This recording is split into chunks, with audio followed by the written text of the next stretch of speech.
Welcome to Metaphysical Soul Speak. I'm your host, Elena Fox Starks.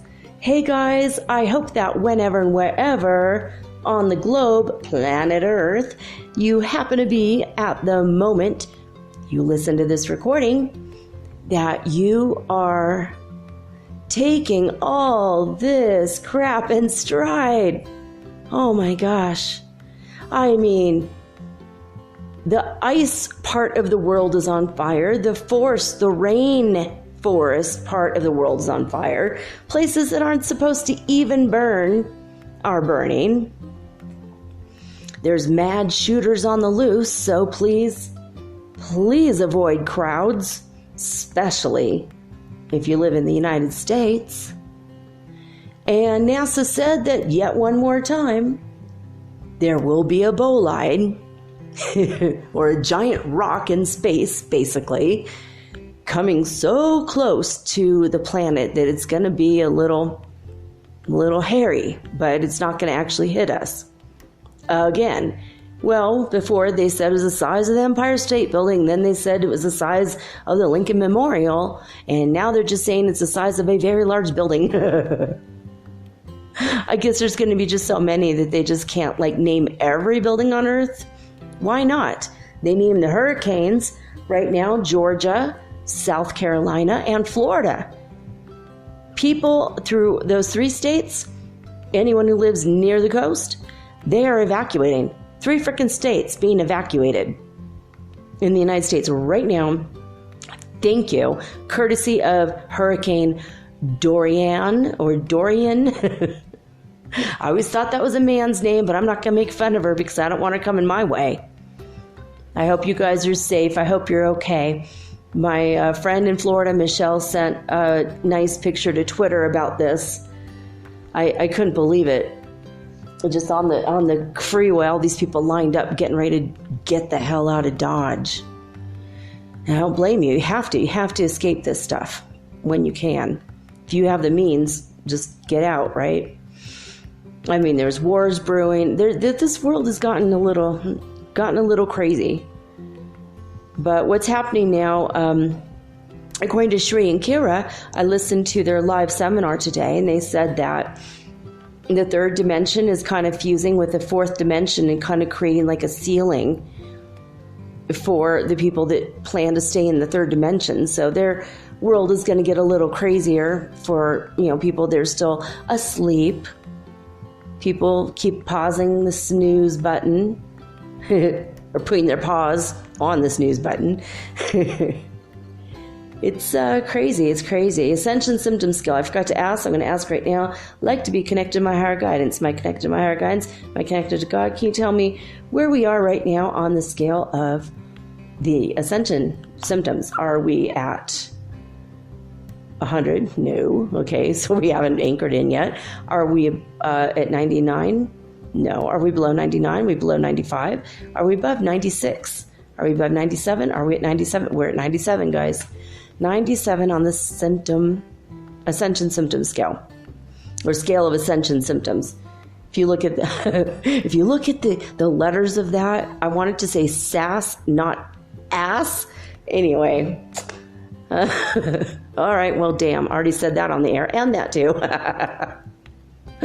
Oh, and speaking of two, it's 2:32 as I record this in Ecuadorian time, which means I am over 32 minutes late getting this out to California. It's always been my goal.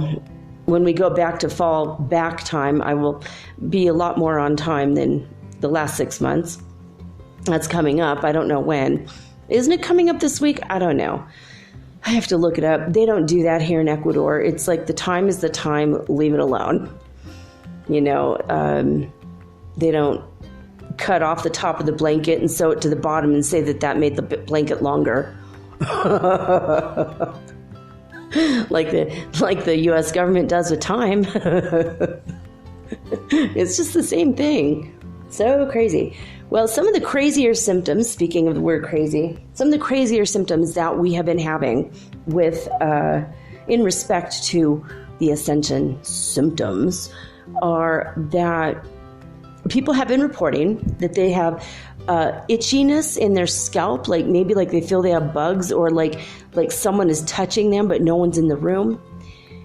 And sharp shooting pains in the ears. I had a sharp shooting pain in my the skin of my back, not in like where the actual bundles of nerves are in the spinal column, you know, but in the actual surface of my skin. It felt like someone poked me with a needle, which was very strange. And I've had sharp shooting pains in my toes, just like random. So it's like kind of random all over, just weird. I had a sharp shooting pain in my liver, but that might be the keto diet I'm on. I ate a bunch of beets today. I'm having a nutritionist make my meals. Do you think that I would put shredded beets in my meal? No, I would drink it in a juice, because beet juice, when it's raw, fresh beets mixed with oranges and carrots, it's perfect. Cooked, not as perfect. Thank God it's not canned, though. My nutritionist is really good, and he's making meals with sea salt or Himalayan crystal salt, and they're pretty good. I mean, so far yesterday my meal was gross, though. We made this fake pasta with shreds of what looked like squash or zucchini. Ooh, I was just like, ooh, no. I forgot to tell him don't do that anymore. He did that, and then he put meat on top, which might have been pork. Forgive me, Allah, for that. I'm not supposed to even eat pork. And then mushrooms. Ew, I don't like mushrooms. They make me really sick to my stomach. I vomit. The last time I accidentally ate mushrooms, I was sick for an hour. It was horrible.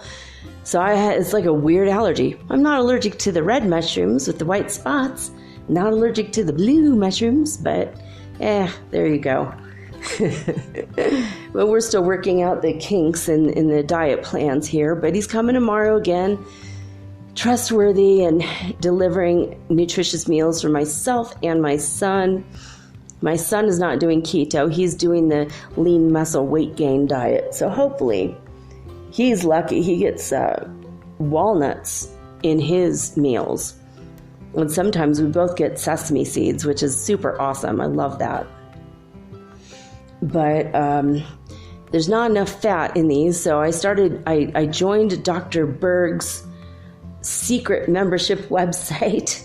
Finally, I took the plunge, and he's got these desserts, and I'm writing all the recipes down, or at least the ingredients now, so I could go in the next couple days, because peanut butter chocolate fat bombs just sound freaking amazing, right? This is the one diet where you could eat a bunch of fat and lose a bunch of fat. How bizarre. It's so counterintuitive, right? Anyway, that's what I've been up to. Just kind of kicking back this weekend and trying to figure out all this stuff. And then I'm doing mind training. I'm always educating myself. Behind the scenes, I'm always going through various programs to raise my vibration, and I like to get a lot of different perspectives. What about you guys? Do you like that? Do you like to get as much information from as many sources as possible? I mean, about like money or business or sales. I mean, that's the kind of thing I like to do. Trying to figure out how the hell does SEO work. If any one of you wants to volunteer for my website, Soul Speak Radio, it has to be a volunteer position right now. Later down the line, it could be paid if you can do the SEO right. A, what the hell is SEO? I know it's search engine optimization, but B, how the hell do you work it? What do you do? Anyway, I need to make it work, baby. So if you know anyone who would love to volunteer for me, I really could use the help. But some of the other ascension symptoms have been electronic devices being equally as affected by the magnetosphere as we are. I went to the website to queue it up for tonight's show, and it says, sorry, this data is temporarily unavailable. Please try again later. That's heartmath.org. So we're not going to get to go over the Schumann Resonance news for our 6 cities. I do have it, however, for Italy. Let's go over that now before I forget. DisclosureNews.it, they state at 9 a.m. UTC time this morning, movements restarted shortly after the midnight shown on the chart, corresponding to 17 UTC. Peaks were moderate, with the strongest that reached 36 Hertz at 2030 UTC. After this, a period of variation started, with the average value being at 20 Hertz for 6 continuous hours from 23 to 5 UTC this morning. And then the evening report states at 1700 UTC time, there has been no pause, although without excessive values, the activity has been continuous and seems to last longer. An isolated peak at 37 Hertz occurred at 1220 UTC. All right, so it's just like little booster hertzes. It's not, it doesn't hurt so much. It's not like, the 200, 300 that we've been seeing in Alberta, Canada, for example, and some of the other cities. And I'm sure probably Hulului, South Africa, is probably still like at 0. I mean, it's crazy. But so there's a lot of glitches. I don't know if you guys are like just on your phones and you're playing a little game and all of a sudden it just freaking freezes. The screen is just frozen and you're just like, I just turned it on. It's not like it's hot. You know what I mean? I've had moments where I look at my screen and it says that no one has written me, and then like 5 minutes later, all these people suddenly had written me. Like it's just pausing. It's just not really functioning the way it's supposed to. And it's not just one phone. It's both of my phones. It's my computer as well. Even my TV. Like everything would be rolling right along. And then the internet just kind of clips out. And it's like, wait, what? It just clips out. I've noticed that my counter on this app that I'm using to record the show, sometimes it'll skip ahead from like 1 second to 5 seconds, but only 2 seconds have passed. And I wonder if that shows, or if you guys listen to it, is that like a glitch of like a 4-second pause? Or is it like I cut out and came back? I don't know. So I have to watch this awfully carefully. And it's usually when I start the app, it might be a weird gap in the app. I don't know. But it's just one of those really strange things. So I don't know. I did want to talk to you guys about something. First of all, in Odessa, Texas, they did have a lovely ceremony today for the whole community to come out and talk, get their feelings out and mourn the loss of the victims. I'm glad they did that. I think it's important. I think the community should not be scared, but at the same time, just to be honest with you, I honestly believe that if I had lived there and they said they're going to have a community gathering, I'd be like, dude, seriously? If there's another shooter in town, what better opportunity, to kill more people when they're gathered in a group, pre-planned from the news. But I mean, I can't help my cynicism. I was raised in a way to be a little bit cynical, and then I grew up and became a happy-go-lucky Pollyanna type of person, not to be confused with polyamorous. No, Pollyanna, just Little Miss Sunshine, just happy and believing in the positive and everything's going to work out just fine and the universe will support me. And then I got beaten down by life for years and years and years. Now I'm trying to undo and unravel all of those years of having a negative mindset that was kind of thrust upon me by all the crap that happened and things that were beyond my control or seemingly beyond my control. But now that we are in the fifth dimension, we have everything at our fingertips. Literally, things are manifesting so fast, and it's amazing and remarkable. You know, like we are able to bring stuff to ourselves when we have those moments of positivity. And again, from last night, those moments of increase. And if you guys haven't finished listening to The Science of Getting Rich, if you maybe heard the first one and kind of dropped off, I noticed that I think 78 people listened to the first one, and so far only 26 people have listened to last night's. That means 50 people dropped off by the end, right? I'm hoping you guys catch up. I mean, if that's you, go listen to the whole thing. Now you've got all 4 parts from beginning to end. There's not going to be another one because I finished it last night. So you can go listen to the whole book as if it's an audiobook. Well, it is technically an audiobook with my occasional chuckling at talking about the railway systems and the stuff from the 1900s, which are a little bit, you know, I mean, he doesn't talk about the airlines. They weren't around, or the car industry, I don't think, was around quite yet. Henry Ford hadn't quite invented the cars in Detroit yet. But anyway, yeah, that's a good system. It really did help me quite a bit, and it got me in a positive mindset. And I focused on it so hard right after my divorce, because I'm like, oh man, I gotta do something, right? But I mean, I listened to Wallace Wattles, I listened to Napoleon Hill, Michael Masterson, Tom Dooley. Mike Dooley, not Tom Dooley. That's a whole nother Dooley. Tom Dooley, oh my God, that's a bunch of tomfoolery that I would say Tom Dooley. No, Mike Dooley of Thoughts Are Things or tut.com, and Joe Vitale. Oh my God, I went through so many of his programs. I lost my storage, but that was another way that life beat me down. In my storage alone, I had thousands of dollars worth of material. Thousands. I had priceless lectures that I attended in person from business seminars given by billionaires and millionaires and multimillionaires, 100 millionaires. People make like 100 million a year.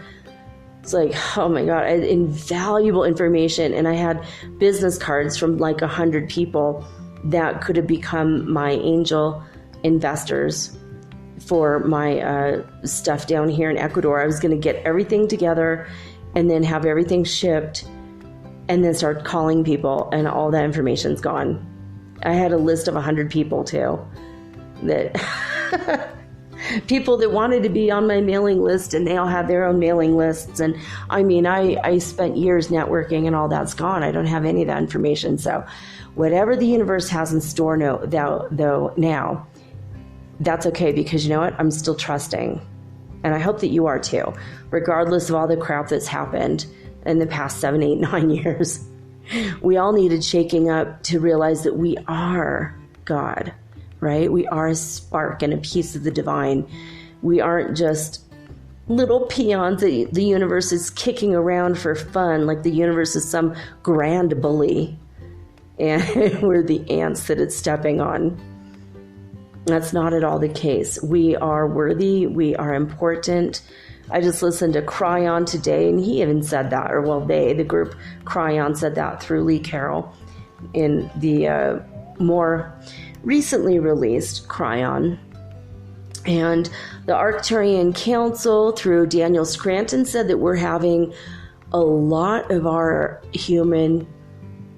superhuman abilities are coming online. So we have a lot to look forward to, because moving into the fifth dimension literally means we have more control of the world around us as regards to how things happen to us, and as far as how we use the power of our minds and our collective consciousness working in sync with each other to do things like stop wars and make it rain on fires. We can do it. We have the power. We are completely powerful. And we have to actually know it. Now, speaking of powerful, I want to tell you guys about a dream I woke up from yesterday morning. I had some really funky dreams. Like, this is another ascension symptom, is having insane dreams that are just like, what? I had a dream that I was late for a party that I was going to go to, probably because I had that party that I didn't go to last night. And I was like somehow venting out going to that party. And I had a dream that I went there, and it took me so long to pick out a dress or whatever and shoes at this at the mall, that I just took the bag full of clothes, went to the party in my old shirt and jeans, snuck into the bathroom to change my clothes. And when I was in the bathroom to change my clothes, I put on the dress, and it was really lovely. It was a really nice dress. I don't normally wear dresses, so that was the first bizarre, the second bizarre point, like showing up with a bag of clothes I'm going to wear to the party. That's like insane. But the second weird part was that I was, I was like putting on a dress, not like a nice, I don't know what, pair of pants and nice shirt. I mean, and I was dressed in clothes I don't even own in real life. Anyway, and someone started pounding on the door. I need to get in the bathroom. I'm like, okay, fine. So I grabbed all my stuff, threw it in the bag, picked up my tennis shoes, and I carried my little high heels that I bought. They were little teeny tiny heels, like maybe half an inch, like not really. I broke my leg, so I have to wear flats now, which is so freaking annoying. I should get tattoos on the side of my feet that make it look like I have high heels on. It's so hilarious. I just invented that. That would be like the stupidest tattoos ever, but it'd be hilarious.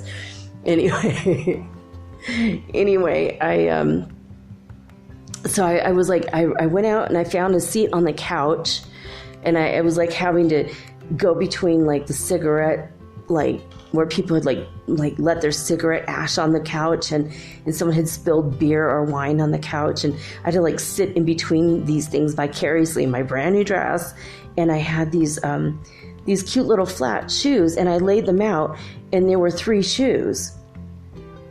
And I'm like, what? I didn't buy 3 shoes. And then all of a sudden I had 3 feet. And I'm like, what? How do I have 3 feet? And I was all of a sudden very, very high in my dream, and I put the shoe on my left foot, and I kept trying to put the shoe on my right foot, and then I looked down, and the shoe to my right was empty, and my foot was barefoot, but the foot in the middle had a shoe on it. And then I realized it was like a severed foot, and I was like, how do I have a severed foot with a shoe that matches like my other feet right now? Like, what the hell? And I knew it was my foot because it was the color of my foot.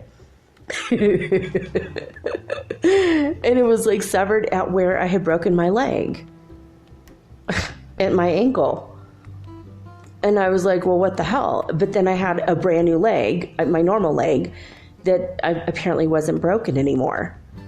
And I was trying to put that one, and then I finally figured out how to put that in the normal shoe. And then I kind of like woke up and like, what the hell was that? That was just insane. Like, how am I having 3 feet right now? And like, I couldn't remember. And I was like, how come I can't remember how to put my shoes on right now? How come I can't remember that I had 3 feet right now? How come I can't remember how my third foot that belonged to like literally no leg that was there? I didn't have a third leg. Not a man. Don't have a tripod situation going on. I didn't have a leg. I just had a third foot. And I'm like, how come I don't remember I have a third foot? And how did I get that foot in the shoe? And why would I put a severed foot in a shoe? And why would I buy a third shoe?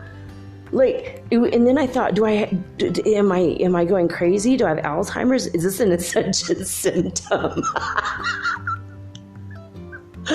Like, holy crap, is it an ascension symptom to suddenly have extra limbs following you around and etherically following you around and then appearing solid? And then I started looking around like, oh my God, someone's going to think I killed somebody, but that's my third foot, but I don't have a third foot. And it was just this madness. It was just madness. And I'm like, what the hell is happening right now? And I like kind of started to roll over, and in my dream I got up and I'm like walking away from the third foot, kicking it under the couch. Maybe no one's gonna notice. Because that was freaking crazy. And I went outside to get a cigarette, which is another thing I don't do. I don't smoke cigarettes, but in this dream I did. So I think it was a venting dream. Like replacing the foot that has metal rods in it with the one that apparently doesn't now in the fifth dimension. I don't know what that means. Maybe that's what that means. I don't know. I mean, if we have fusations or metal rods or, metal in our teeth, is all going to be replaced or going to become perfect again? I honestly can't answer that. I mean, maybe it's just wishful thinking. Maybe it's just hopeful thinking. I don't know. Freaking crazy though, right?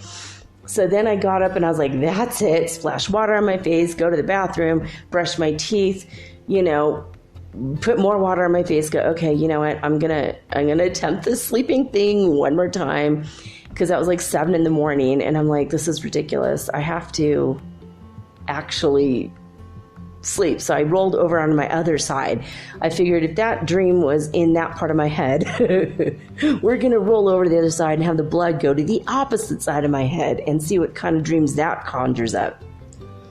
Well, it was a much better dream.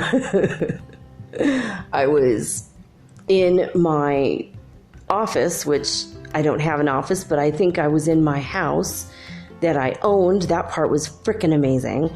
I bought a house with cash in my dream, and I was living there with my son, and I was in my office and I was sitting on my couch, and he's in the other room, and my door was closed to my office because I was getting ready to work. I was going to write. I'm a writer, so I was going to sit down at my desk and start writing. But first I sat on my couch to take a few moments to meditate and to focus on what I was going to do. But I was going to kind of go through, run down my day, what I wanted to do at what time, and set my alarms on my phone because I always lose track of time, which that's like pretty real for me. And then I sat down and I meditated, and then I felt this pressure in my back that I've been feeling for a while.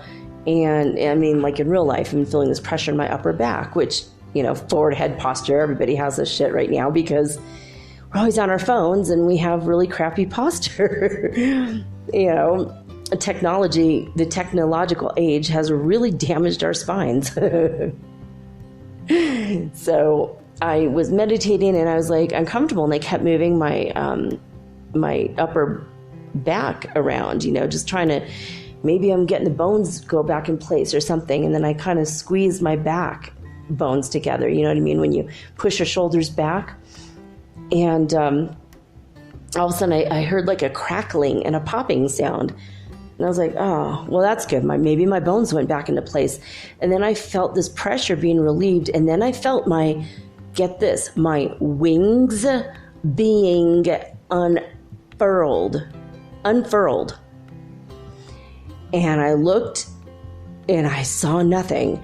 But when I closed my eyes, in my third eye vision, I had wings. They were invisible, though, to my eyes. But in my third eye vision, I could see my wings. And they unfurled. And I started flapping them to dry them off because they just came out of my back. Ooh.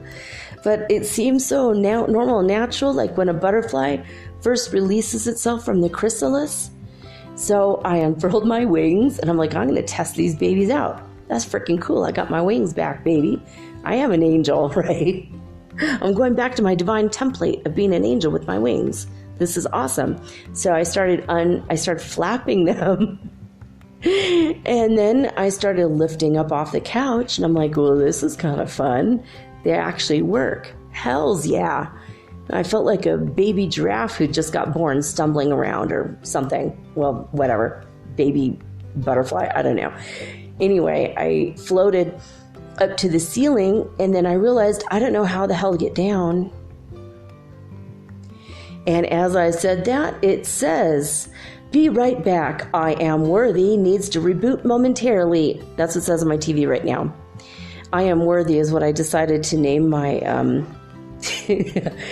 I decided to name my Google Chromecast. It's gone through various incarnations, one of which was, Invisible Dragon Penis and Merlin's Watchtower. Anyway, now it's I am worthy. Now my Google Chromecast has the name of an affirmation. I thought it was a little bit more productive. I mean, what was I just 1 second ago saying? When there's little glitches.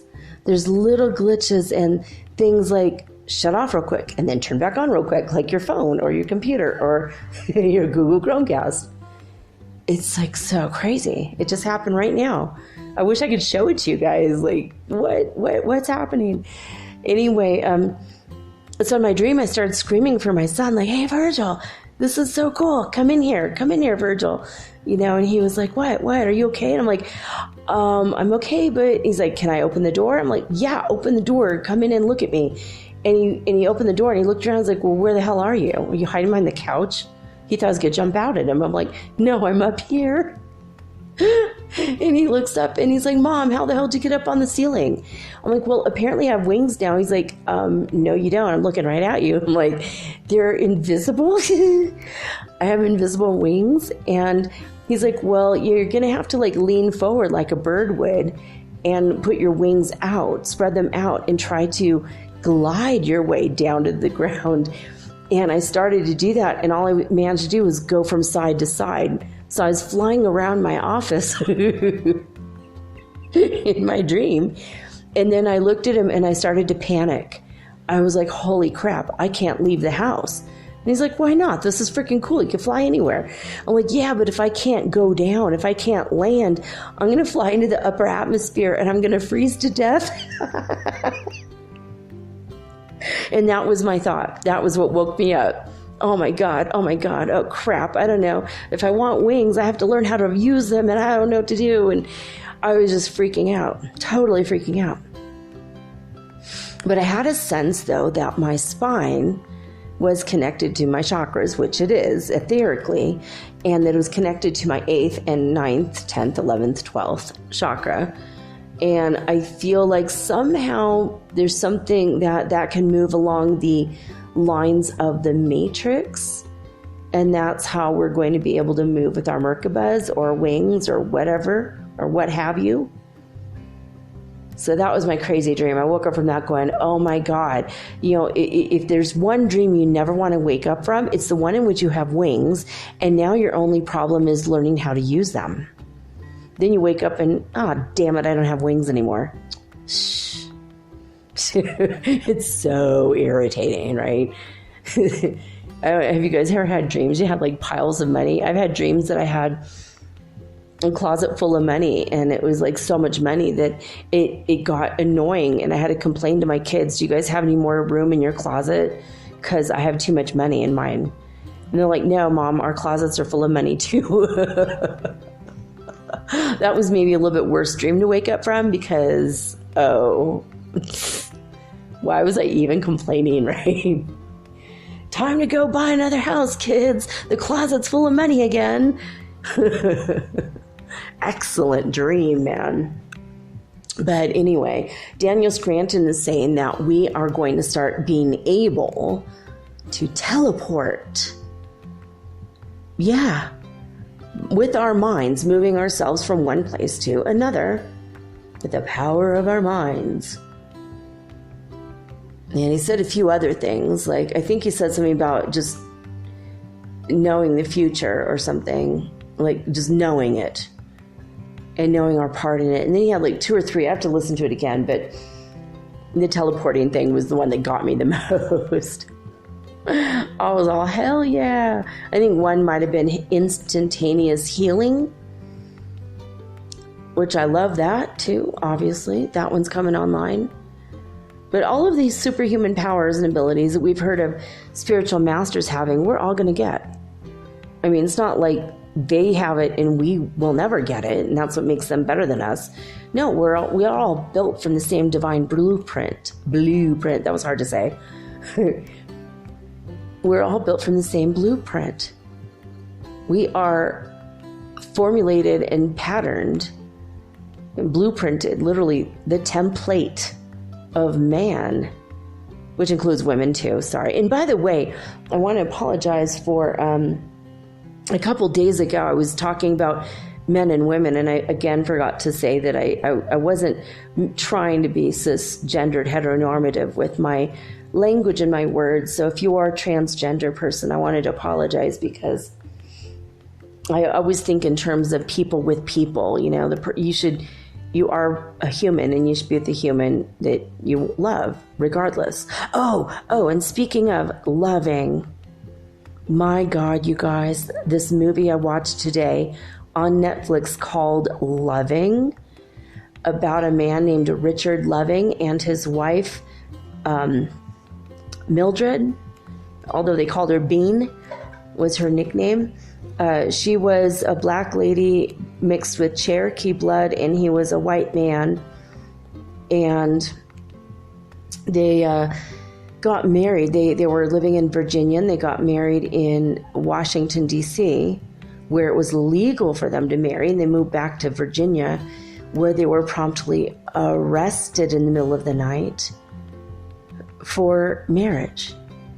Yeah, in 1958. Can you believe that? And the movie is incredible. It's based on a true story. Literally, their last name was Loving. I honestly, I believe this couple, it's such a profound movie. Like, they didn't speak a whole lot with each other in the movie. And I don't know if that's how they were in real life or not, but they're very sweet, very loving people that just wanted to have a life, you know? She was pregnant with his child and giving birth to a child that is of mixed race back in 1958. And I use the word race according to their world laws, three-dimensional BS, because in my opinion, we're the human race, and it doesn't matter the color of our skin or the way our hair looks or whatever, because we are just humans, right? But her children did not have a legal right to inherit property. They were considered illegitimate, like bastards. And I don't mean like jerks. Bastard literally means like without a father or parents who are not legally married. It's just a legal term, not those bastards now. Anyway, this movie was incredible. I encourage you highly to, just to watch it.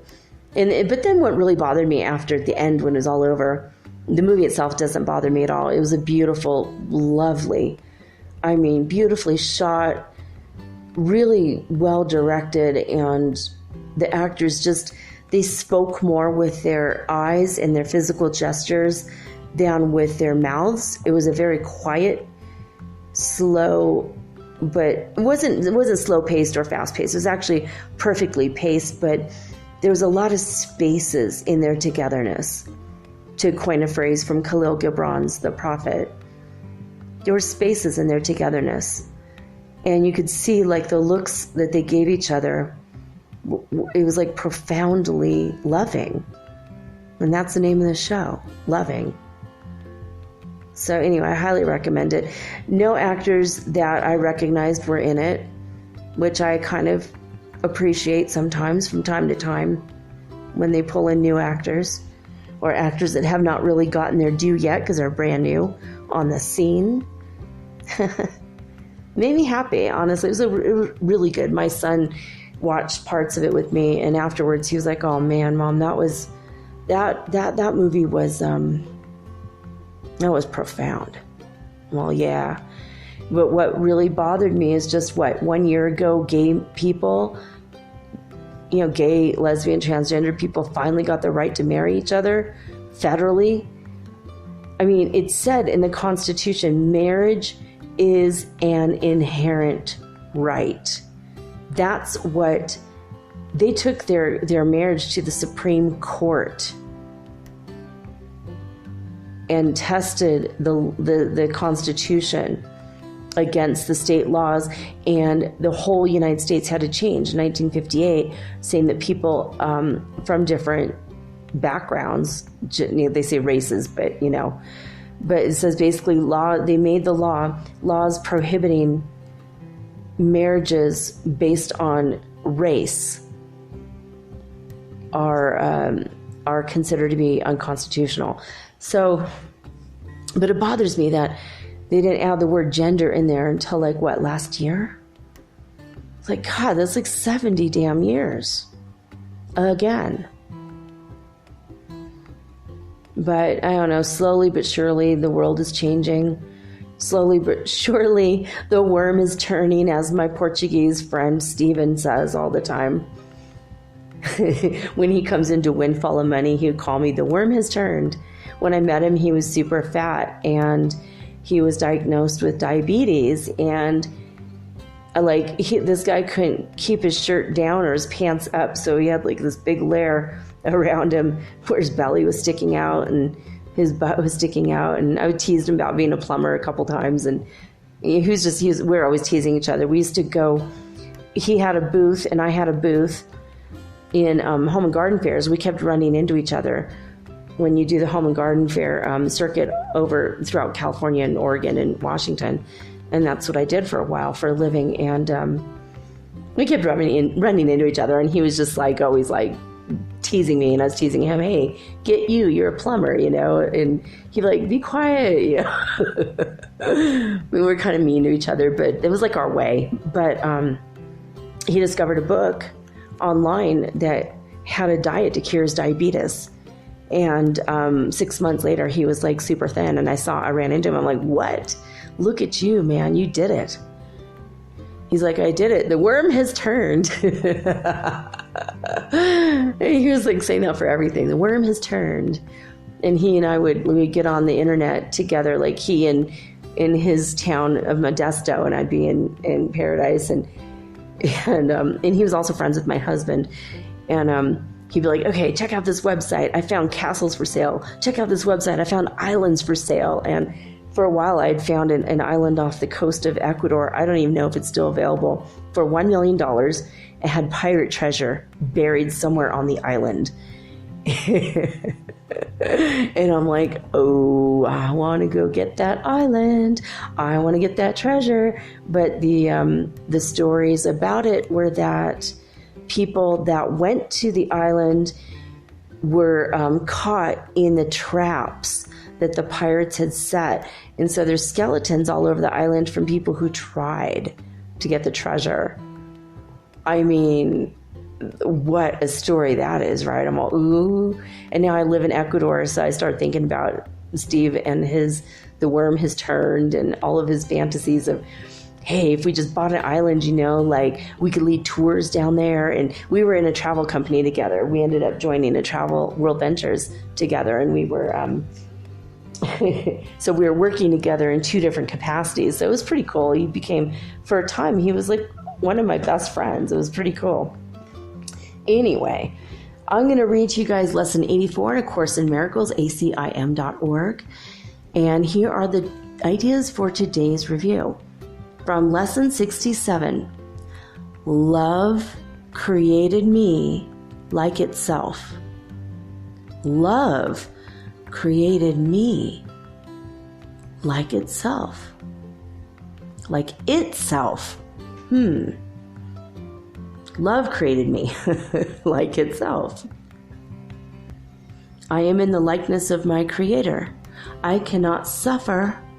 I cannot experience loss, and I cannot die. Woohoo! I am not a body. I would recognize my reality today. And it goes on, right? It says, let me not see an illusion of myself in this. It's how you apply the specific form to different things during the day. As I look upon this, let me remember my Creator.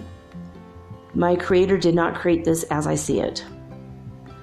The second idea for today that's in review is love holds no grievances. Love holds no grievances. There's no justification for denying myself with a capital S, like higher self. I will not use this to attack love. Let this not tempt me to attack myself. Love holds no grievances. Love created me like itself. All right, guys, when I come back, we are going to go over the 7th chakra, and then I'm going to go over some handy dandy trippy trips, things that will help you with all of your first 7 chakras. And hopefully next week, if I can find enough material, I'm going to come back and talk about the 8th, 9th, and 10th chakra, and then the final week, probably the 11th, 12th chakra. That's kind of what I'm tentatively planning right now. But there's so much conflicting information. I'm going to need an extra week to get into the 8th through the 12th chakra. So we'll see. I've got to maybe do some meditating on it, see if I can't come up with, information that seems more accurate than some of the stuff I've run across. I mean, some people say it's like 10 feet from your head, and then other people say it's behind your ears. It's like, it's insane, like what I've heard about the 9th, 10th, 11th, and 12th chakras. Then I've heard some people say that there's like 14 chakras, and then I read another account where there's 88,000 chakras. Holy crap. If I was going to, only go through 3 chakras a day, every Sunday, you guys are going to hear about chakras for the rest of your lifetimes. You better keep reincarnating and listening to Metaphysical Soul Speak, the podcast. By then, my brain will be just like uploaded to a computer, and then the computer will do the show for me because my body will have been long since gone. I'm not going to talk about 88,000 chakras. But I might actually talk about what the hell that means. I'm going to look that up too, but that'll be in a couple weeks. Tonight, we're just going to go over the 7th chakra, and then we're going to go over all 7 chakras and how to help them, how to balance them, and all that kind of good stuff. Right after this brand new message.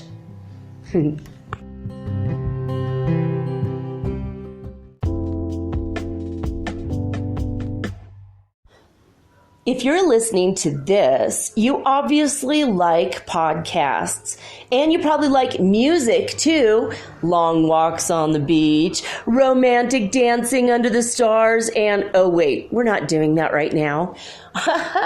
On Spotify, you can listen to all of that in one place for free, and you don't even need a premium account, which is cool. Free is always good. Spotify has a huge catalog of podcasts on every topic, including the one you're listening to right now. On Spotify, you can follow your favorite podcasts so you never miss an episode. Download episodes to listen to offline wherever you are, including your long romantic walks on the beach. Also, one thing I love about Spotify is that you can easily share what you're listening to with your friends via Spotify's integrations with the social platforms like Instagram. So that makes it really, really versatile. Just search for Metaphysical Soul Speak on the Spotify app or browse podcasts in the Your Library tab. And follow me, of course, don't forget, so that you'll never again miss an episode of Metaphysical Soul Speak. Spotify is the world's leading music streaming service, and now it can be your go-to for podcasts too. Thank you guys so much for supporting Metaphysical Soul Speak on Spotify.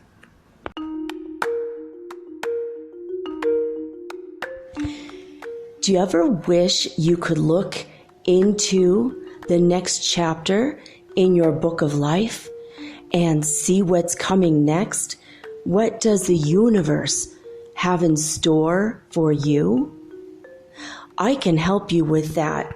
I will give you a Celtic cross reading, which is 10 cards, or you can ask me 3 questions, and I use 3 cards per question.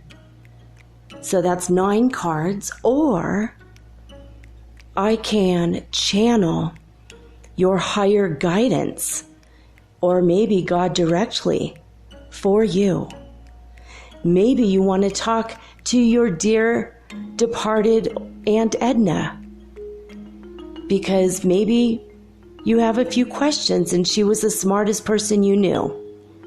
If your deceased relatives are available or your ascended masters, I can channel them for you personally.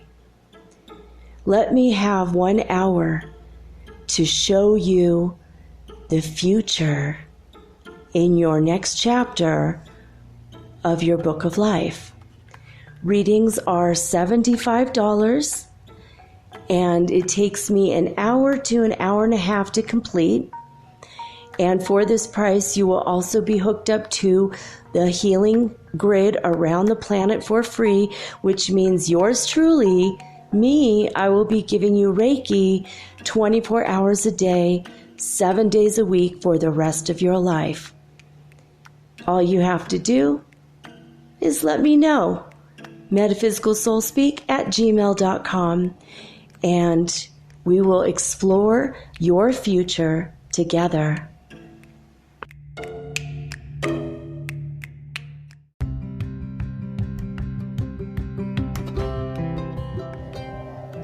In the background, I wonder if you can't hear my coffee pot going. It's like finishing up.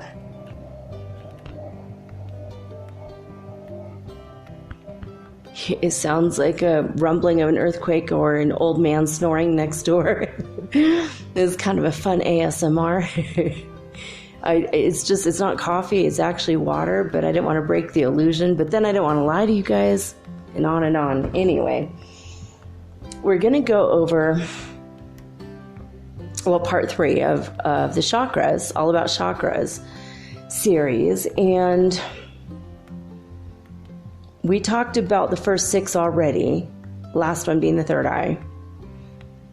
And this one, today, we're going to start with the 7th chakra, which is the one that sits right on top of your head.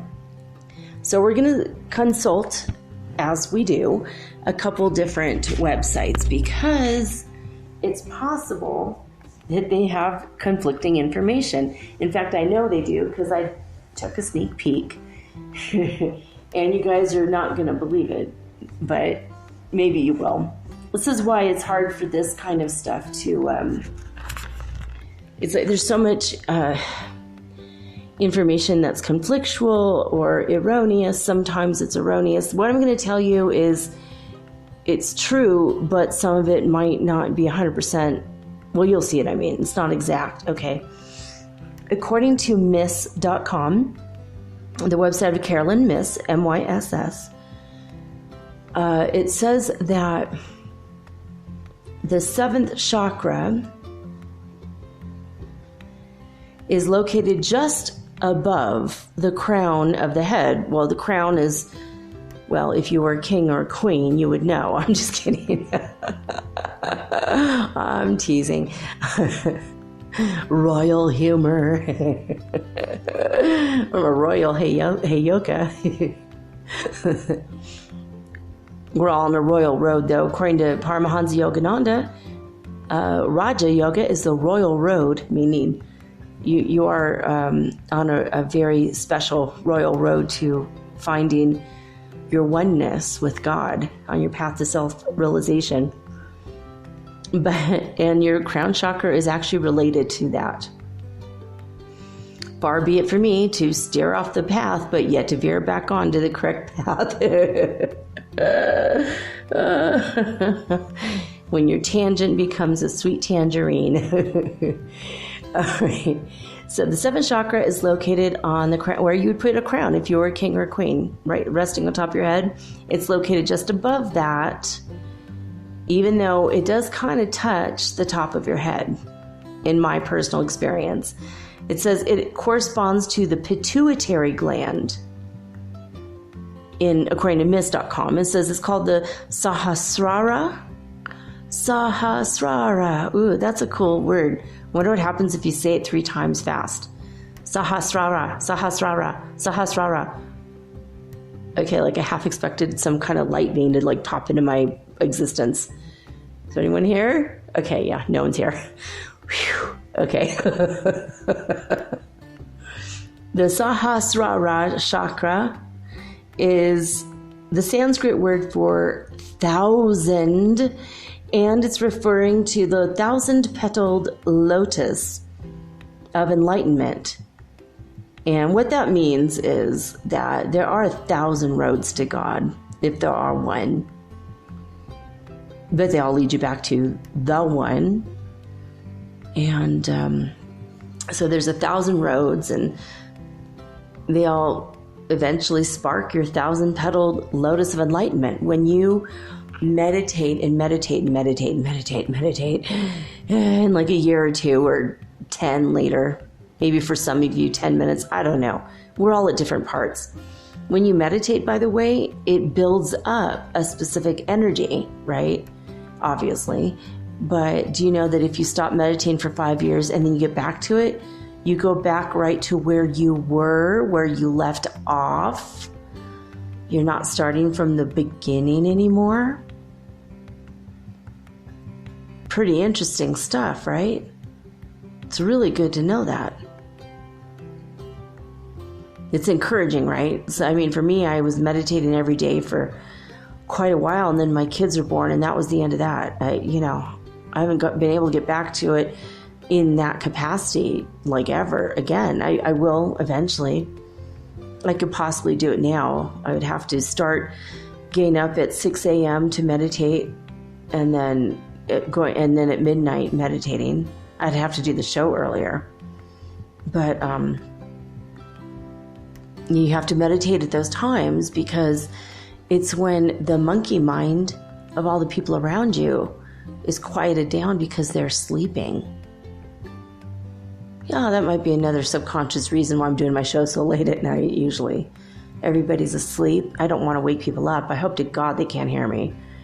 They might be able to. My voice carries, and you could tell I'm talking kind of close to the phone and a little bit low and intimate like, because I don't want to wake anyone up, and I'm always recording this late. And right below our apartment is a brain surgeon, so we definitely want her to get her sleep.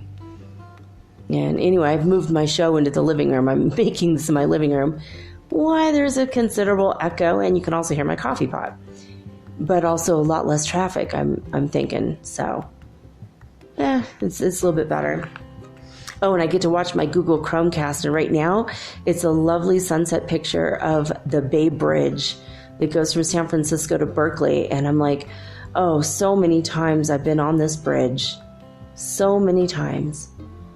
And it brings back so many great memories. And there's like a stop off in the middle of the bridge, in the middle of the ocean, where you could just take another road to Alcatraz, which I think they call it Paradise Island. It's like, Paradise Island, are you kidding me right now? It's an ironic name. Hipsters, what are you going to do? Anyway, getting back to the road at hand. Speaking of bridges and segues. Now it says, in addition to these, the 7th chakra, there are 6 minor chakras which are rarely mentioned. Which I wanted to mention. It says that because then it doesn't mention what they are, which is freaking hilarious. What are they? 6 minor chakras. I think they're the ones in your hands, the ones in your feet, and maybe your knees. I don't know. Boobs. Actually, right when I said that, I realized I found out when I was breastfeeding my children, I found out that there are chakras that are activated during the act of breastfeeding. not knowing if you are making love to your lover and you lick his nipples in bed. I don't know if that activates his nipple chakras. Oh my God, Elena, stop saying nipple. Okay, we're moving on. Hey, Yoka. I got you guys again. That makes you uncomfortable, the word nipple, when it's a little bit cold and nipply out. All right, well, if that makes you uncomfortable, it's something you need to consider healing in yourself. That's the gift of the Heyoka shaman, right?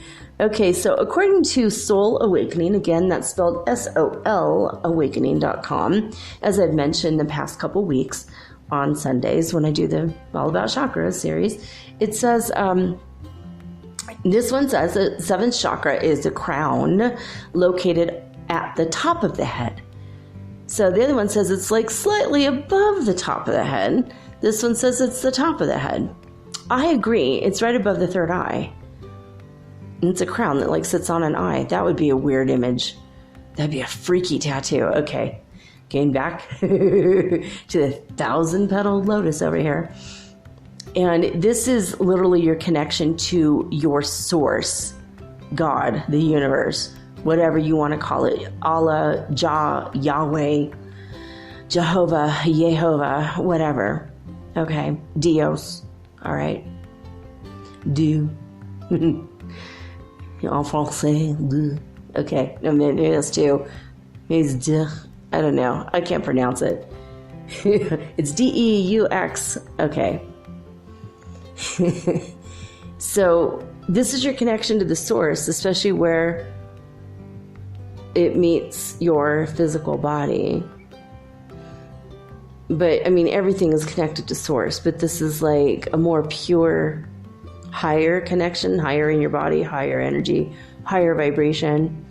When you meditate and you are focused, and you're really, really, really focused on your third eye and your crown, all of a sudden you will notice that the top of your head feels like there is literally a white lotus flower with 1,000 petals sitting on your head.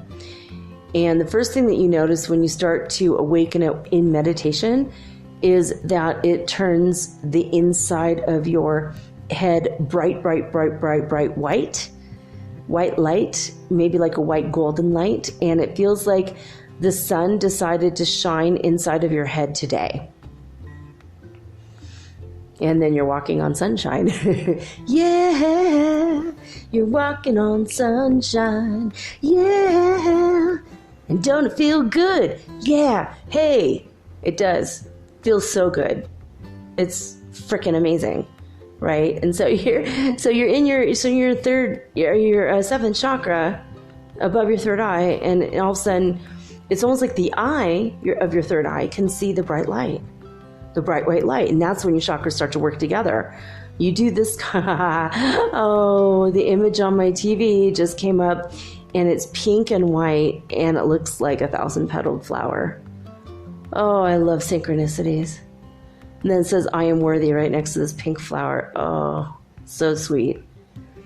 So anyway, this lotus will start to spin, which in my guesstimation is clockwise. It's clockwise.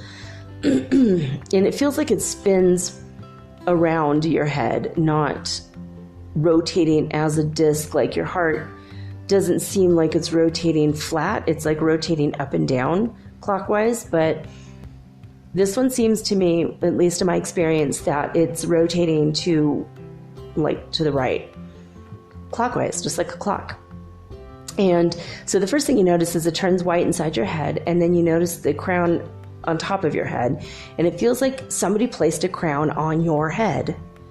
And then when it's activated with the Kundalini later on, during these last few years of ascension, a lot of people have felt this.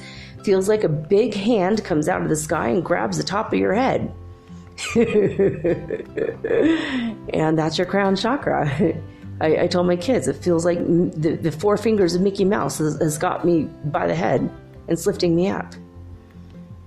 My kids are like, you need to go to the doctor. I'm like, I can't tell a doctor this or put me in an insane asylum. It's the only way I can describe it. And I know it sounds crazy, but that's what it felt like. It felt like a big white glove came out of the sky and 4 fingers went to the 4 corners of my head. Because I'm a blockhead, shaped like a block, 4 corners. And just pulled me up. That's what I was feeling for like 6 months last year. Every day. And some days worse than others. And I felt like I was starting to float up off the ground a little bit. It was the craziest thing. Because it was like when the Kundalini is raised and the crown is super activated. And then I was starting to connect to the 8th chakra, I think. Not consciously yet, but that's when it was all starting to line up. And I was like, whoa, I feel so weird. I wasn't even high. But it made me feel high. But sometimes you just feel like the light there. Sometimes you feel a heat or a radiating, pulsating energy, or the itchiness that we've all been feeling lately. Sharp shooting pains to the ears have been happening in the Ascension symptoms, and that can be related to not only the 3rd eye, but also the crown and the little tiny ear chakras. Oh yeah, that would be the 6 ones, duh, yeah. Feet, hand, and ear chakras, not boobs. Although there are small ones in the boobs too, in the nipples. So yeah, there's 8 more. See, and there's 88,000. There's like so many chakras. And at every point where a nerve touches another nerve is a minor chakra. And everywhere in the body where there's just a bundle, like a nerve bundle, that's also like a swirling energy, a lesser swirly energy. Yeah, and there might be one in, all right. Okay. God just told me there's also one swirling, like flat, like the crown chakra in every single one of your spinal discs. Discs, not the bones, in the See, when I first got that image from God just now, I was shown it was in the discs of the spine. I mean, in the bones of the spine is what I was receiving, and then he said disc, so I said the word disc. Well, a chakra is a wheel or a disc, right? So that makes super sense. Super much. See, I can't even talk now. I don't make sense. But that's super to know. Not recovering, moving on. All right. So what in Soul Awakening they say is that the crown vibrates to the musical key of B, and it is associated with the color white of gold. That's just intuitive. You got to just think, if you have a pile of gold and then the light shines on it and the white light shines on it, and how the reflection of the gold is white. It's like white and gold, but it's like a mix of white and gold. That's what's there in the crown. It is found in the pineal gland, they say, and associated with body rhythm. Oh yeah, that's how I dance, baby. That's pretty cool. That's probably not what they mean. So, wait a minute. We're over on this side here, and it says, all right, the 7th chakra is connected to the pituitary gland on Myst.com, but here it's connected to the pineal gland. Now, the Soul Awakening said that the 6th chakra, your 3rd eye, is connected to pituitary. And Myst said that the 6th chakra is pineal. I'm going to tell you guys right now, I know the way this goes. Pituitary is the master gland that controls all the other glands. The crown chakra is connected to the source energy, which controls all the other energies. I am calling this one. 7th chakra is connected to the pituitary master gland. The pineal gland is the 3rd eye, because it used to be a literal 3rd eye back in the before ancient caveman days, back when the dinosaurs ruled the earth and men were there. Template for man has always been, according to Jesus the Christ, from the gospel, the Aquarian gospel of Jesus the Christ. Another excellent book. In fact, I think I'm going to read that one to you guys someday. I got to find an online PDF version. It's extremely old, so I'm sure it's in the public domain. I'm going to read that to you guys. It's not religious. I won't read anything really religious here unless it's like a passage to prove something freaky, like, you know, the existence of giants or UFOs. So don't worry, don't panic. I'm not going to get into religion stuff because, you know, I might a little bit, but only when it's pertaining to mystical, spiritual things or, again, freaky paranormal things as well. So the Soul Awakening, they have it just mixed up. Miss has it right. But so key of B, right, is the 7th chakra according to them. I'm not saying they're right, but I think it's interesting to notice that that's what it says, right? Now, when we go over to Mind Valley, the blog at mindvalley.com, I freaking love, do you guys just love Vishen Lakshmi? Is that his name? I would say, it's not Lakshmi. Anyway, Vishen. Vishen, Vishen, like vision. I hope you guys know who I mean. If you don't, you've probably seen his commercials. He has commercials on YouTube and Facebook and all, and I think in Instagram as well. Mindvalley.com. It's a place you could go to learn many, many, many, many wonderful things. Every program I've ever taken from there. So I told you guys, I do education. It's like all I do. I do spiritual education, business education, NLP, law of attraction. I even take further classes in hypnotherapy and hypnosis, even though I've been a hypnotherapist for over 20 years. I'm constantly educating myself. That's what I do. Sometimes I'll take a few months and do nothing but smoke pot and watch TV, and then, all right, got to get back into the education. But during that time, I'm still like integrating all the stuff that I learned, right? It's always about the education with me, which is why I'm able to have this show and have so much knowledge, because I'm just a nerd or a geek. I don't know. Okay, a dork. One of those things. Anyway, I'm just a learner. I'm a lifelong learner. Curiosity is more important. Imagination is more important than knowledge. That's what Albert Einstein said. So I'm going to go with the guy with the crazy hair. He has like crazy Heyoka wisdom too, actually. All right, so according to mindvalley.com, this is what they have to say about the 7th chakra, the crown, Sahaswara.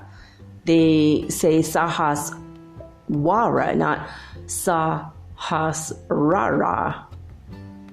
So isn't that interesting how the name changes from one place to another? That's what I'm saying. Like these things are very strange. Now I'm looking at a picture on my TV of it's like fun, but it's also a little bit distracting, but it looks like a wheel, like a spinning wheel. I think this might be Washington, D.C.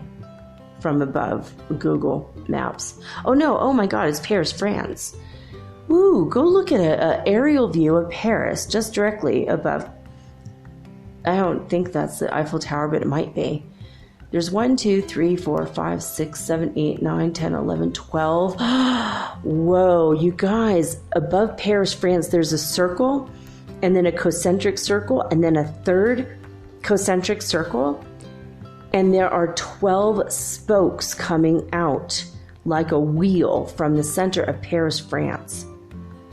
And then there's a little lesser wheel that looks like it also might have 12. Okay, now it just changed the picture, but that's really strange timing when I'm talking about the chakras, which means wheels. Have you ever seen that? Paris, France.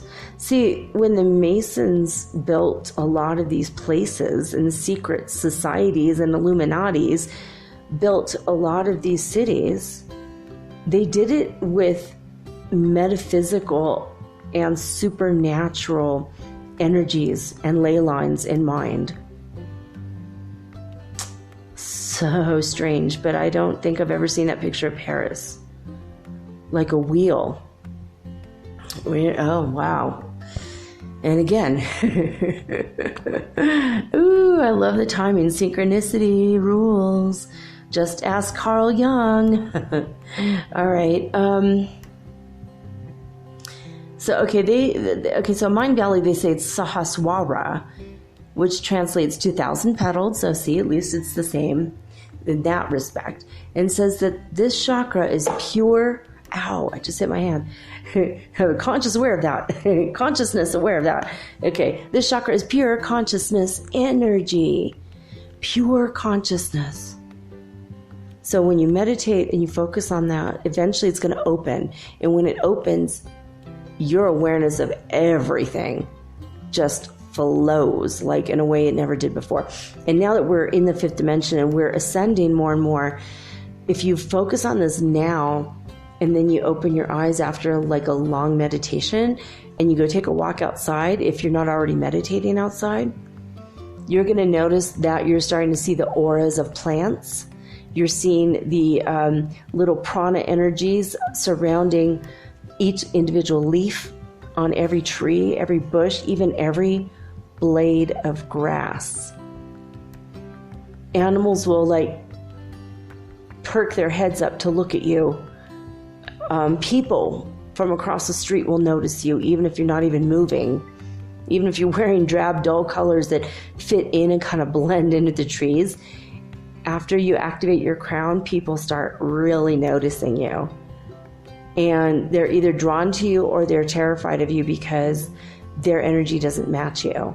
But if their energy does match, you start to draw people to you. When you activate this chakra, people from all over the place start coming your way that will help increase your life. You help increase their life because you become more service to others when this is activated, because your consciousness is more aware, you're more woke, baby. So it says that the crown chakra is one of those energies that's hard to explain. Well, I just explained it, but okay, they didn't ask me. It says you could think of it like magnetism. When you hold a piece of metal to a magnet, you feel the energy and tension, but you can't see it. Consciousness energy is everywhere and in everything, connects us to the entire universe. So it's true. Yeah, exactly. You can't see it, but you can feel it. That's true. You activate this. People all over, they're going to feel it. They're going to sense it. Animals will trust you more when this is activated. But if the animals have a lower vibrational consciousness of gotta eat, gotta eat, gotta eat, gotta get my nuts, like squirrels, they won't really pay attention to you anymore. They'll more ignore you. Dogs that are only looking for something to eat, they'll ignore you. Dogs are looking for love will come to you. Cats too. Birds will notice you. When I went to the zoo, and I think my crown had been, and I know my third eye was definitely activated because I just activated it the night before with a Kiyasha. And the crown, I think my crown was activated. It was my birthday. I was feeling really high vibration. I'd stood in the sun for a while. I had everything. I cleared out my chakras, all my energy bodies. I made sure I meditated. I had a perfect mental attitude when I left the house for my birthday. And I noticed that the monkeys were responding to me, like the one that I took pictures of. The wolf paused and let me take a picture of him. The parrots were, one parrot in particular was very consciously aware. I could tell by the way he looked at me. And I've been activating a lot more lately, and even Fred, who normally will peck at the window to get me to feed him, and he is kind of a dick. I'll open the window and he'll attack me because I didn't feed him immediately. He's a pigeon, But and his attacking me doesn't really hurt all that much. But he's so adorable, but he gets super impatient. Yesterday, he flew to the window when he saw me, and he started blinking his eyes at me very slow. And I think that's a symbol or a sign from him that he loves me. And I said, let me get you something to eat, sweetheart. And I went and I got some food. And I showed him that I had food in my hand. And I pointed to the other window and I said out loud, let's meet at the other window where I'm going to feed you. And he didn't go. So I put the food there, and then I came back, and he just continued to blink his eyes very slowly and sweetly at me again. And I feel like he was sensing my higher vibrational energy, and he was kind of basking in it. And we had a moment, we met eyes. It was very sweet. It was very sweet. So I don't know. I think that when you activate your crown chakra, it is a form of magnetism. But when you activate your first chakra, and your kundalini hasn't risen yet, and then you have all this sexual magnetism, because it's like the lava inside the earth, right, is magnetic. Did you guys know that when magnets are inside of the earth, it's like iron is inside, and it's liquid, and it's literally like a liquid magnet. Liquid magnet.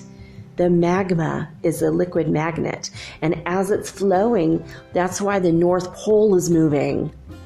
Found that out the other day.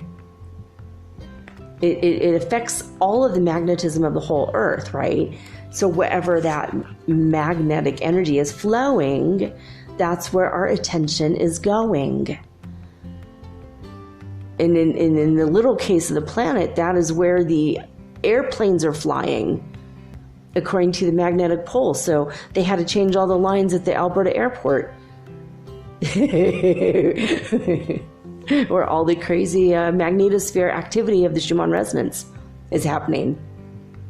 And it's just going towards Siberia. All right, bye. See you later.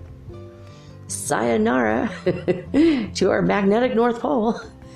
And all the airplanes are going where the magnetic North Pole is flowing, and some people have been lost in their planes lately, the past 6 months to a year. Where that energy is flowing, that's where the people are going, right?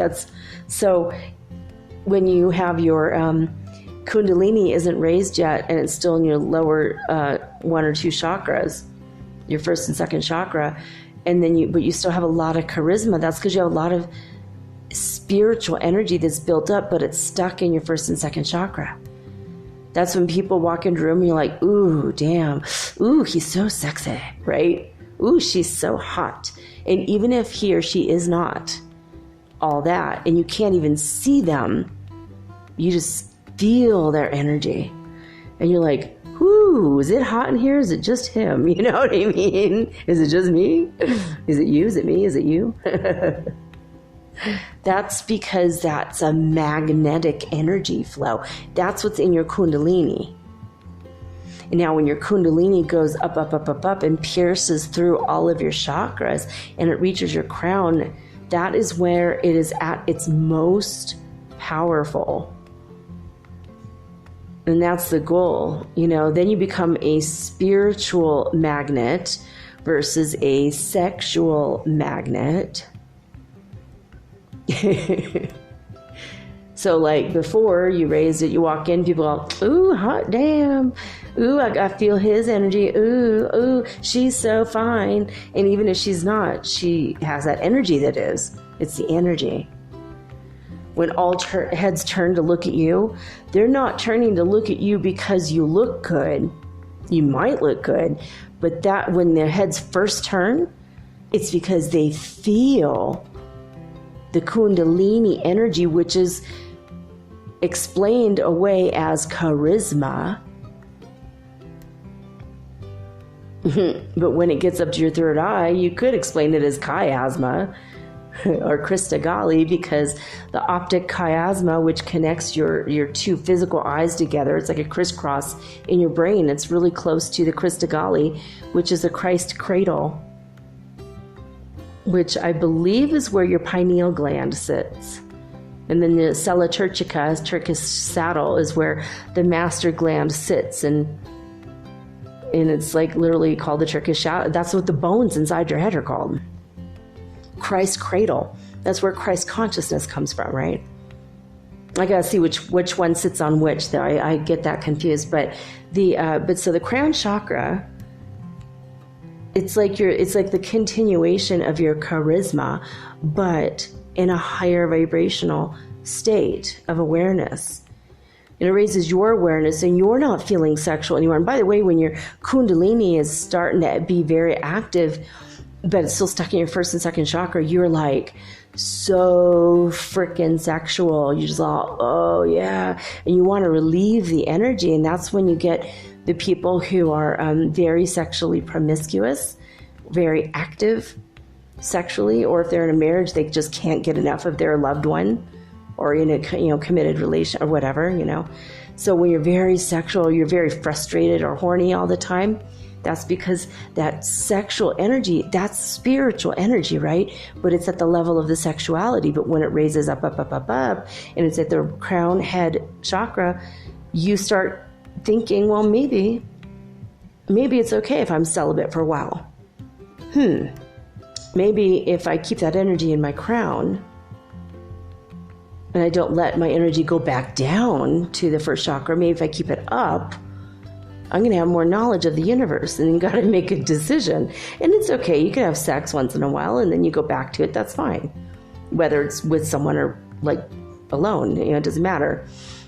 But when you do, according to the yogis in India, when you masturbate or have sex, any kind of orgasm, no matter how it comes about,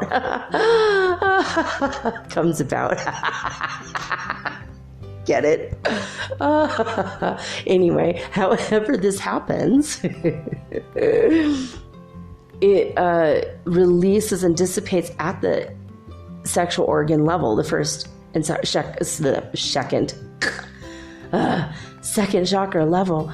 It releases energy out like fireworks in every direction. I would love to be someone who could see the physical energy. I'd love to see that. What does that look like? Maybe I should do it on acid sometimes. I'd probably see it better, just to see the energy dissipate like that. Or on mushrooms, you could probably see it on blue mushrooms, not the red ones so much.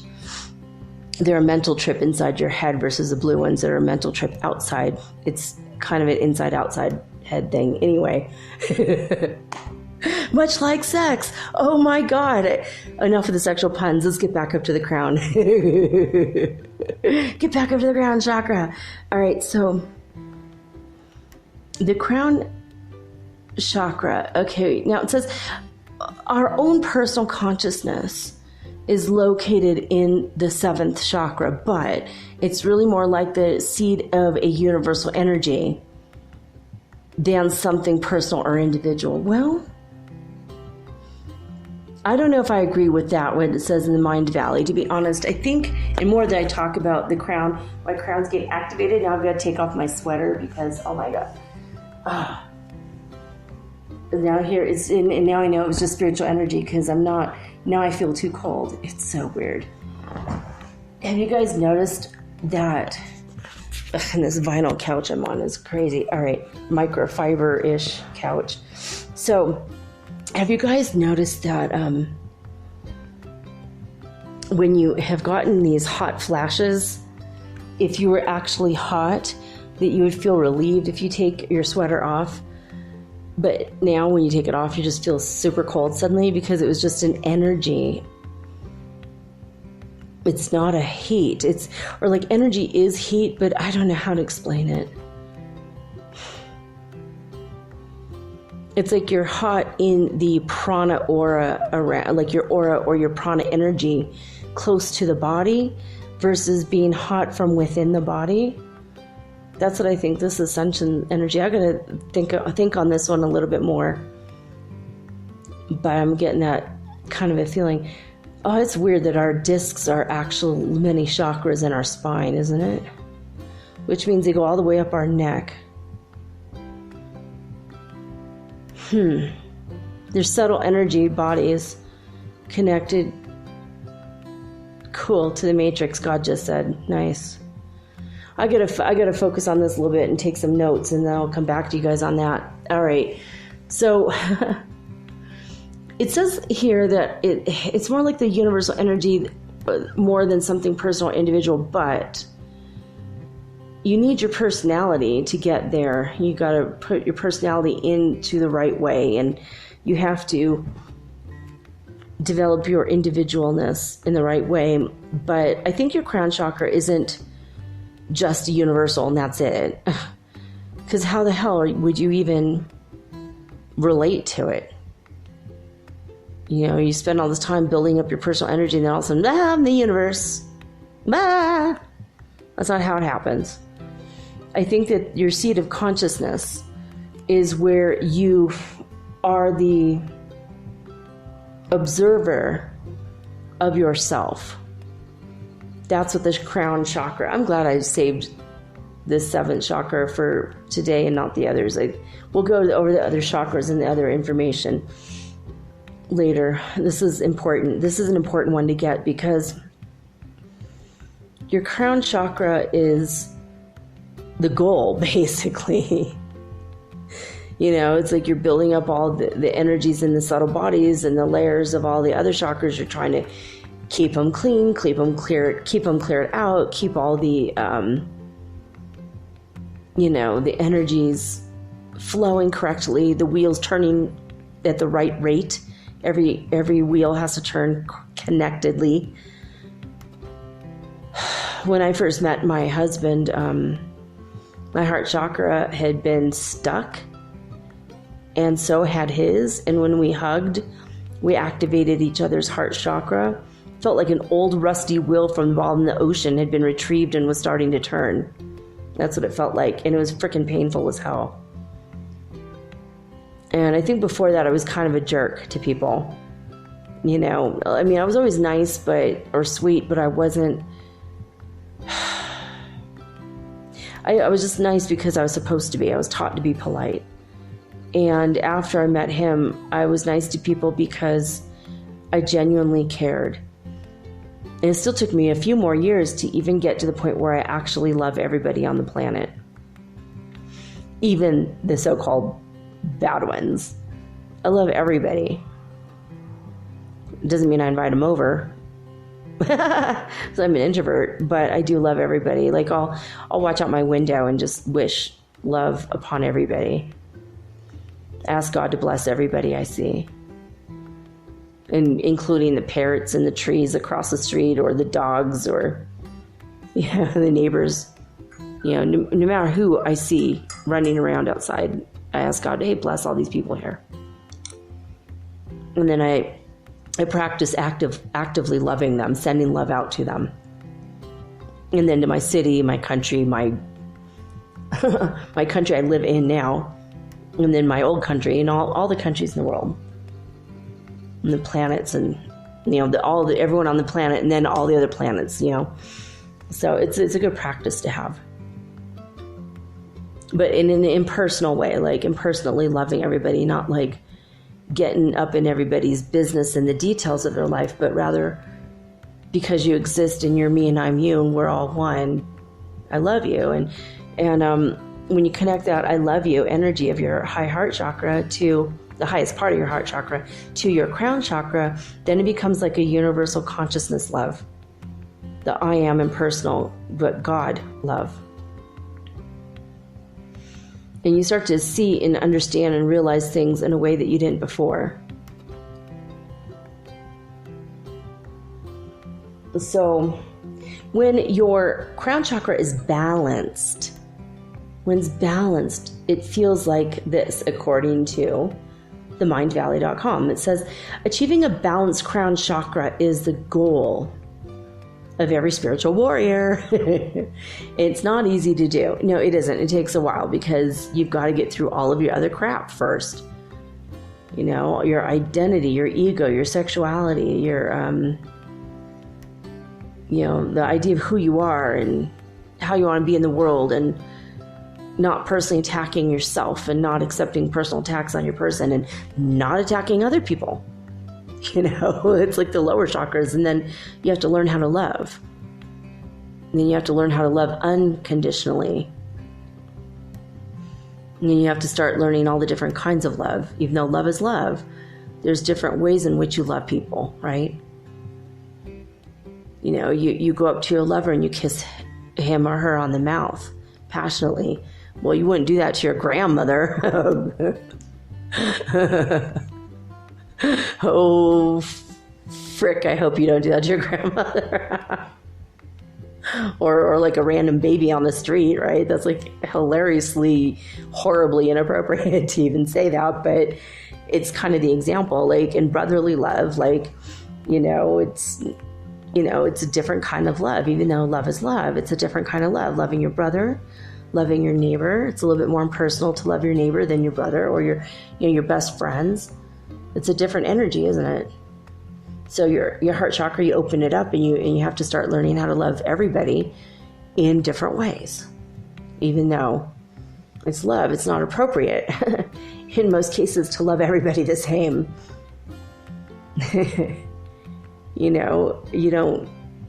You wouldn't go French kiss your teacher. Well, maybe you do, and maybe if you do, you get an A. Well, if you don't get kicked out of university. But you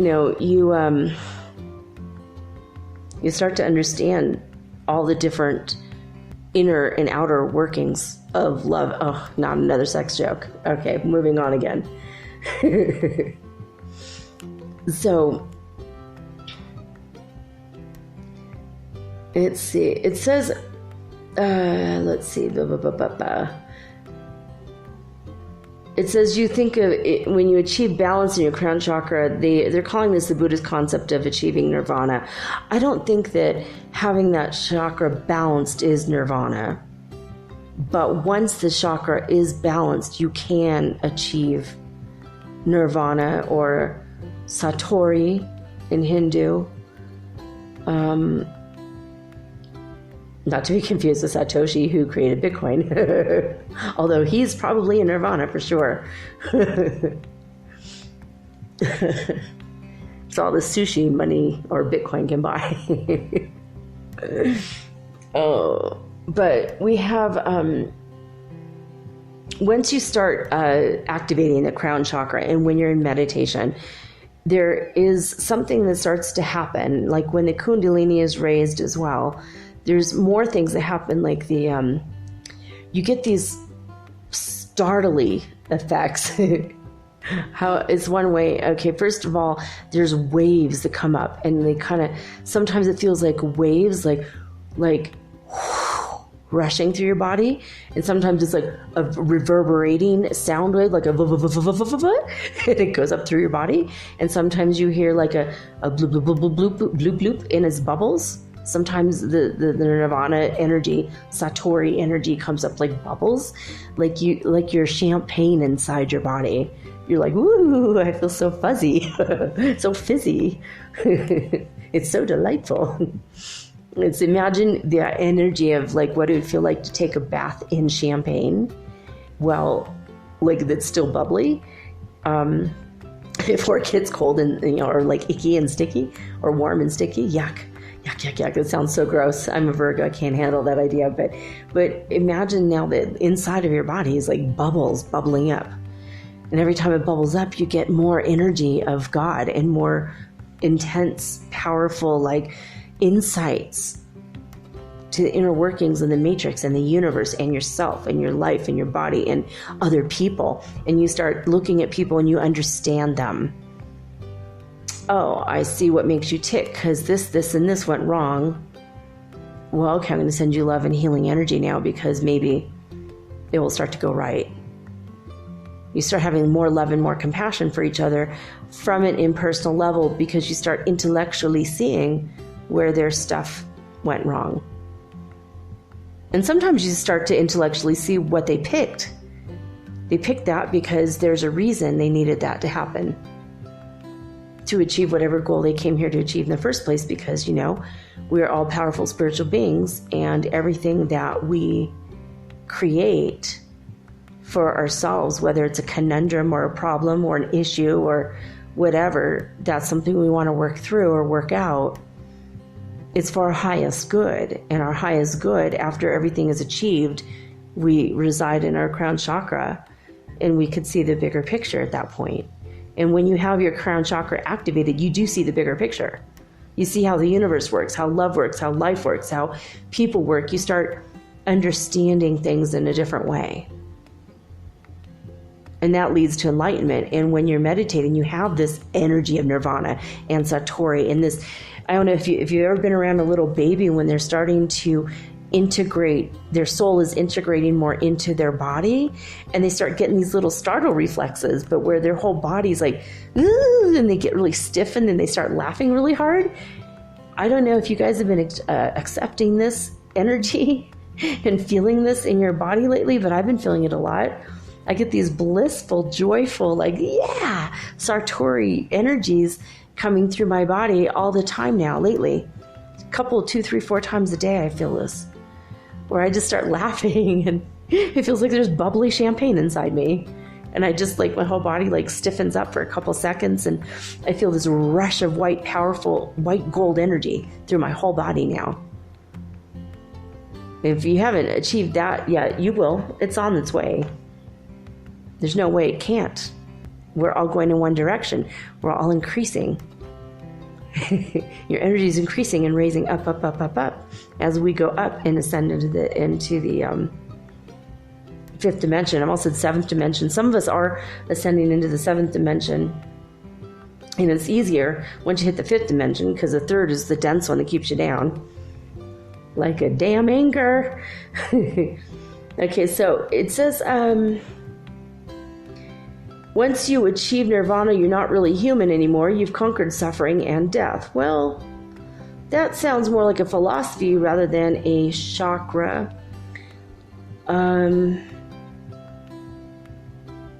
I don't agree with that statement. You're still human if your crown has been activated and balanced. You're still human if your kundalini is raised. Mine's been raised for 20 years. I don't cease to be human. I didn't grow my wings that I can see. They're invisible.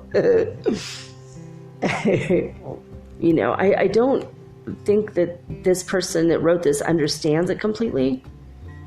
It says that the journey of attempting to achieve balance that brings us happiness, good health, and wisdom, and try to balance your seventh chakra to align and balance your other chakras. Yeah, so, yeah. I do agree with that. If you try to balance your seventh chakra, the other ones will become balanced. But if your lower chakras are not balanced and you're having issues, what's going to happen is if you're up in your seventh chakra, you're going to go back down into your like identity, your sexuality, or whatever. You will go back down in vibration a little bit to recalibrate, rebalance, achieve a greater harmony in yourself as you release, relax, and let go of all this stuff you don't need any longer. And then you can come back up to your crown. It's kind of a dance. Have you ever seen a bee dancing around and they don't go in a straight line. They like go a little bit zigzaggy and then they go in a circle and then they go back and forth and they make like a little dance. That's kind of what we do with our chakras. We just go bouncing up around, you know, just bounce from this to that, to this one, to that one, until we achieve harmony in all of them. Once you achieve harmony in all of them and your seventh chakra, then you can more easily detach from this world from the 3D world. We're all in the middle of detaching from it anyway right now. We're all in the fifth dimension, and we're now trying to detach. And then from a state of enlightened detachment, we're sending love and light back to the third dimension as our hearts go out to the victims of the shootings or the fires or all the crap that's going on. But if you can achieve a point where you're not energy imbalanced when these things happen. Like I got really upset yesterday, so I still have some things to work on. You know, when you could feel like impersonal about it and you have love for everything and just go, well, that's a spiritual lesson. And I've had moments, you know, I've had years where I'm like, well, that's a spiritual lesson. But then I go back into my compassionate heart and then I still feel that connection to humanity in a way that I didn't before. And it does make me cry and it does make me angry, but holding on to it is where you achieve an imbalance again. So I got over it in 20 minutes. I'd like to get that down to 2 or 3, but I would be crying and wouldn't be able to talk, do the show, right? So I think that the crown chakra, when it is balanced, it feels like you're in the world, but not of it. That's what Jesus said all the time. I'm in the world, but not of it. And he was a shining example. And when he was able to then from that point connect to his God consciousness, and he would say, I and my Father are one, that's when he was able to create the miracles. We're almost all together there right now, actually. We're on the verge of that. We're like the night before, right? We're at that 11th hour where right before we're able to achieve these greatnesses. Now, when your chakra is overactive, it says it's not possible to have an overactive crown chakra. It's the seat of universal energy, and it's innately infinite. You can't exist in the material world and be overcome with consciousness energy. I don't know. I think if your crown chakra is overactive, you're probably popping in and out of consciousness, and you're suddenly invisible to others, and you popping into other parts of the planet. I think when it's overactive, you're probably bilocating uncontrollably. And you're not feeling your body anymore.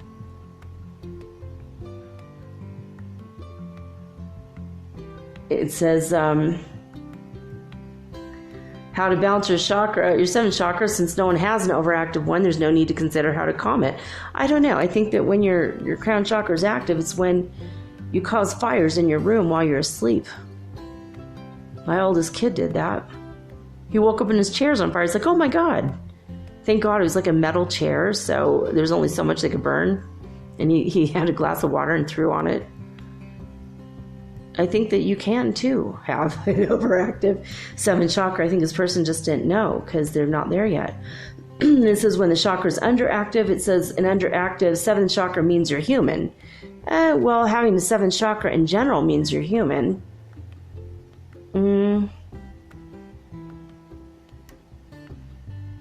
It just says you have to practice more spiritual development until you balance everything. But so I don't think that they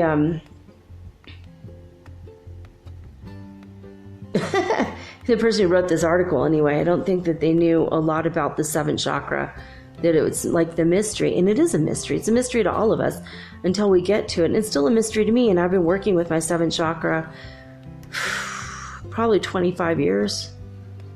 I've been trying to feel it, the existence of it, for a lot of time before that. But then when about 25 years ago, I started to feel the activeness of it. But it's slowly coming. It's slowly, like when a lotus flower is starting to open, you see the outer shell, the outer petals, and then more and more and more layers come. I don't want to call it an onion, like, peeling away the layers of an onion, but it's like peeling away the petals of a lotus, and more and more and more. But there's more than 1,000 petals. So every time it gets activated over and over again and reactivates, and you go up in vibration and energy, and the more you focus on it, the more the energies are going to flow through your body in a higher vibratory state, and every experience is fresh and new. Same thing with the Kundalini being activated. Every time it becomes fresh and new. You feel things you didn't feel before, because God is infinite. This is infinite energy. This is what you're dealing with and working with. I think that when all of your chakras are pure and clean and clear and activated and rotating exactly in the same manner, you're going to be young again. You're going to reverse your aging. Your crown chakra is the seat of your consciousness, the seat of your soul. It's where your soul and your body meet. And when you start to achieve God consciousness, you can do anything. Your Merkaba gets activated. You can fly around the universe without a spaceship. You can teleport with your mind. You can move objects with your mind. You can levitate things. You could pop things in and out of existence. You need some maple syrup and you don't feel like going to the store? Boop, there it is, with an active 7th chakra. And I did that 20 years ago. I literally popped maple syrup into my house. I had house guests, and I asked God to help me, and I imagined it there, and I just imagined it, and then there it was. It was easy. I've magicked money into people's bank accounts. I need to figure out how to do it into mine, but with an active Crown Chakra, I've gone to Las Vegas and told people what numbers to play and watched them win. When I tried to play those numbers, I didn't win. See, it was never for me. I was there to help other people. And now on my TV, there's a picture of the top of a cathedral with infinite geometrical patterns with a circle in it and a bunch of wheels and wheels all around it. Oh, this is incredible. It doesn't even say where it is.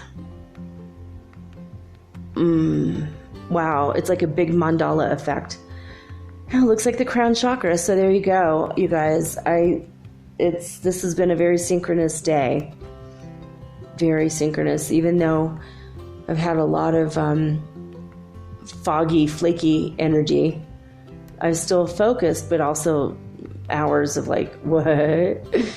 And that's also, I think, when your Crown Chakra is starting to come online, you feel a little bit unfocused and when you're not 100% in control of it yet. But keep going, keep meditating, keep praying, keep reaching for the light, keep reaching for the stars, because you're going to get there, because that's where you ultimately are, okay? I love each and every one of you. Thank you for being my listener. Write me at metaphysicalsoulspeak@gmail.com or send me a message at anchor.fm/metaphysical. Be the first.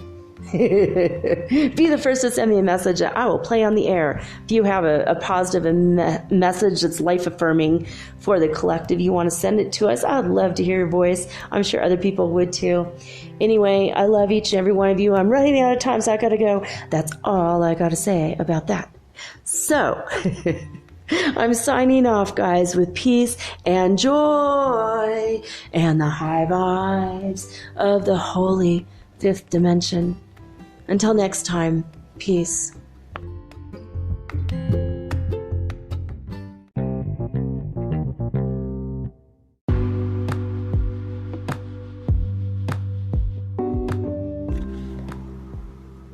Metaphysical Soul Speak is run on sponsors and listener support. This means listeners like you.